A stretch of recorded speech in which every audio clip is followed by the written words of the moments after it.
Hello friends, good evening. இன்றைக்கி வந்து நம்ம காலிஃப்ளவர் கோபி மஞ்சூரியன் எப்படி செய்யுதுன்னு பார்க்கலாம் வாங்க. சிம்பிள் மெத்தடில் காலிஃப்ளவர் வந்துட்டு தேவையான சைஸ்க்கு வந்துட்டு நீட்டாக கட் பண்ணி அதை ஹாட் வாட்டர் அண்ட் சால்ட் போட்டு நீட்டாக க்ளீன் பண்ணி எடுத்துக்கிட்டு அதில் வந்துட்டு கொஞ்சம் கரம் மசாலா அண்ட் தேவையான அளவுக்கு டேஸ்ட்டுக்கு தகுந்த மாதிரி உப்பு அண்ட் கஸ்தூரி மேத்தி கொஞ்சம், சில்லி பவுடர் கொஞ்சம், சிக்கன் மசாலா பவுடர் கொஞ்சம், கலர் பவுடர் கொஞ்சம், இஞ்சி பூண்டு பேஸ்ட்டு அண்ட் கொஞ்சமாக கர்ட் வந்து நான் ஆட் பண்ணியிருக்கேங்க. ஆட் பண்ணிவிட்டு ஒரு 1/2 அன் ஹவர் ஃப்ரிட்ஜில் வச்சுட்டேன். அதுக்கப்புறம் வந்துட்டு அதை எடுத்து அதாவது சூடான ஆயிலில் வந்துட்டு ஃப்ரை பண்ணி எடுத்துக்கலாம். ஸோ ஹோம்மேட் எதுவும் வந்து நம்ம இதை வந்து ஆட் பண்ணது கிடையாது.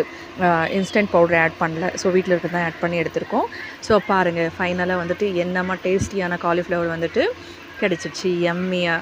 So very tasty. நீங்களும் வந்துட்டு வீட்டில் வந்துட்டு இதே மாதிரி ட்ரை பண்ணி பாருங்கள். சிம்பிள் மெத்தடில் வந்துட்டு நல்லா வரும். அண்ட் தேங்க்ஸ் ஃபார் வாட்சிங். என்ஜாய்.